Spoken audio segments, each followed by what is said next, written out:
जवानों में आपसे मुखातिब हूँ, अल्लाह को बूढ़े की तौबा भी पसंद है, अल्लाह को हर एक शख्स की तौबा पसंद है, लेकिन ये बात जहन में रखो कि मेरे अल्लाह को जवान की तौबा बहुत ज़्यादा पसंद है। मेरे और आपके आका मौला ने फरमाया आना हबीबुल्लाह, मैं अल्लाह का हबीब हूँ। कितना बड़ा एजाज़ है जो मेरे हुजूर का है। लेकिन एक दूसरे मुकाम पे इरशाद फरमाया अशाबुत ताइबु हबीबुल्लाह, सुन लो, जो जवान जवानी में तौबा करे वो भी अल्लाह का हबीब है। कितना बड़ा एहसास है। मैं ये देखता हूँ कि हमारी मजालिस में, बिलखुसूस आज की इस मजलिस के अंदर, मुझे जो लोग दिखाई दे रहे हैं वो नौजवान हैं। तो जवानी जुनून का शोबा करार दिया गया है, शोबा तुम मिन जुनून कहा गया है। लेकिन वो जवान जिसने अपनी जवानी अल्लाह की याद में गुजारी, अल्लाह के जिक्र में गुजारी। जवानों, इबादत की लज्जत भी जवानी में है। अगरचे जवानी मस्तानी होती है, जरा इस मस्तानी जवानी को तहज्जुद के मुसल्ले पे ला के देखो, क्या मस्ती चढ़ती है सजदों के अंदर, क्या लुत्फ है क़याम के अंदर, क्या सुकून है रुकू के अंदर। इस जवानी को मालिक की चौखट पे लाओ, फिर देखना कि ये जवानी कितनी लज्जत आफरी होती है। और फिर इस जवानी के बदले में अल्लाह ताला तुम्हें क्या क्या अता फरमाता है। वराजुलुन कल्बुहु मुअल्लकुम बिल मसाजिद, वो आदमी जिसका दिल मस्जिद के साथ वाबस्ता होता है।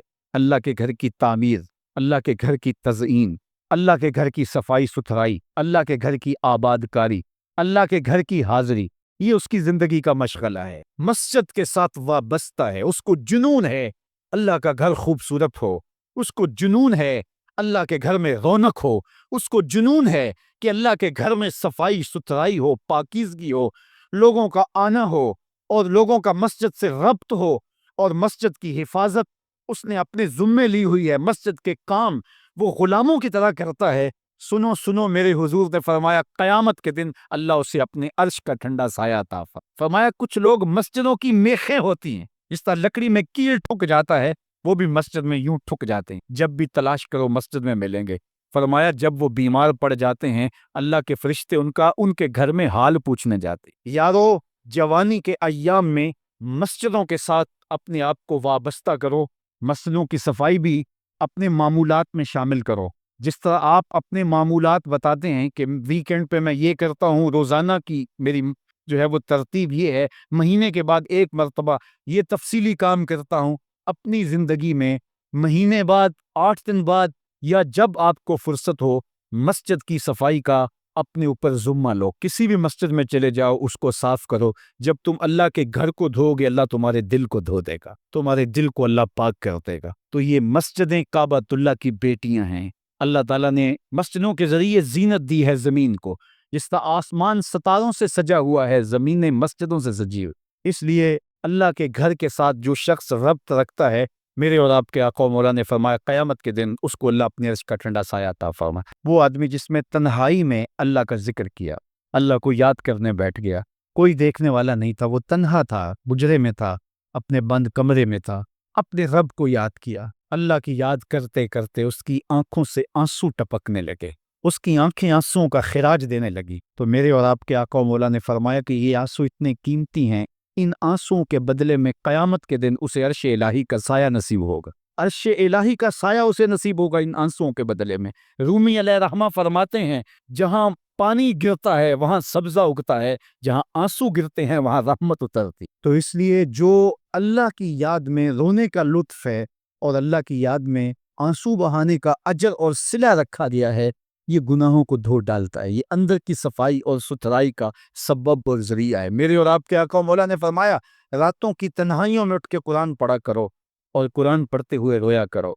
फिर फरमाया फ़इल्लम तबकू फतबाकू, अगर रोना ना आए तो रोने की कोशिश किया करो। हजरत दाता गंज बख्श अली हजवेरी से एक मुरीद ने कहा, हजरत अगर रोने की कोशिश करें फिर भी रोना ना आए, फरमाया फिर अपने मुकद्दर पे रोया करो। तुम इतने संग दिल हो गए हो कि तुम्हारी आंखें आंसुओं का खिराज नहीं दे। जो रोना नहीं जानता वो अल्लाह की रहमतों को और अल्लाह की करम नवाजियों को कैसे समेट पाएगा। बच्चा रोता है तो माँ दूध देती है।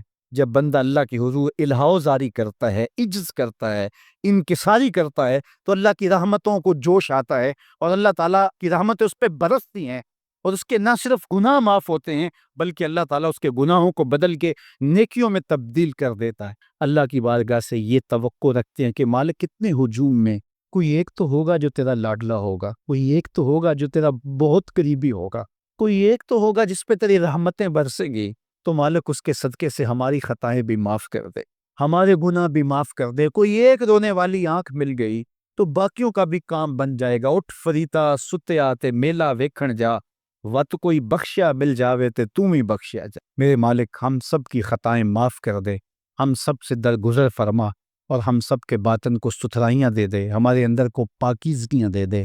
بہت وقت میں نے اور آپ نے صاحب گزار لیا، تیزی کے ساتھ زندگی بیت رہی ہے۔ میں اگر اپنے آپ کو دیکھوں تو میری زندگی کتنی بہاریں کاٹ چکی ہے۔ اگر آپ اپنے آپ کو دیکھیں، کوئی 60 سال کو 20 سال کو 25 سال، زندگی تیزی کے ساتھ گزر رہی ہے۔ بندہ جب سوچتا ہے کہ میں 40 سال کا ہو گیا ہوں تو آگے میری زندگی کا اگر 30 سال بھی ہیں تو 30 سال تو کافی ہیں، لیکن وہ پیچھے اگر پلٹ کے دیکھے تو 40 سال یوں گزر گئے جس طرح چٹکی بجائی جاتی ہے۔ جب چٹکی بجانے کے وقت میں 40 سال گزر گئے محسوس ہوتے ہیں، تو جو باقی 30 سال اگر ہوئے بھی، وہ تو گمان ہے میرا، وہ تو گمان ہے آپ کا، ہمیں تو ایک سانس کا بھی نہیں پتا۔ پوچھا گیا زندگی اور موت کے بارے میں کیا خیال ہے؟ کہا فجر پڑی ہے، پتہ نہیں ظہر پڑھ سکیں گے یا کہ نہیں۔ کہا اتنی لمبی امیدیں لگائے بیٹھے ہو، کہا ظہر پڑی ہے، پتہ نہیں عصر پڑھنے کا موقع نصیب ہوتا ہے کہ نہیں۔ کہا یہ بھی طول عمل ہے۔ ایک بولا عصر پڑی ہے، پتہ نہیں مغرب پڑھ سکیں گے یا کہ بھی۔ کسی نے کہا ایک رکعت پڑی ہے، پتہ نہیں دوسری رکعت بھی پڑھنا نصیب ہوتی ہے یا نہیں۔ کہا یہ سب تمہارے منہ کی باتیں ہیں، میں تو کہتا ہوں ایک طرف سلام پھیرا ہے، پتہ نہیں دوسری طرف سلام بھی پھیر سکیں گے یا کہ نہیں۔ کیا موت اتنی قریب نہیں ہے؟ ہم نے اپنی آنکھوں کے سامنے لوگوں کو جدا ہوتے یوں نہیں دیکھا ہے؟ ہم کہتے ہیں اس کی خبر سنا رہے ہو موت کی، یہ تو میں نے ابھی سبزی والی دکان پہ دیکھا تھا۔ لیکن جب موت آتی ہے تو ایک لمحے کا تقدم اور تاخر نہیں ہوتا۔ تو صاحب آئیے اپنی زندگی کو اللہ اور اس کے رسول کی راہوں پہ ڈالے۔ آج وقت ہے، آج موقع ہے، آج توبہ کا دروازہ کھلا ہے، کل سب کچھ نہیں ہوگا۔ آج اس کی رحمتیں آواز دے رہی ہیں۔ آج وقت ہے، وقت پر کافی ہے ایک قطرہ بھی آب خوش ہنگام کا۔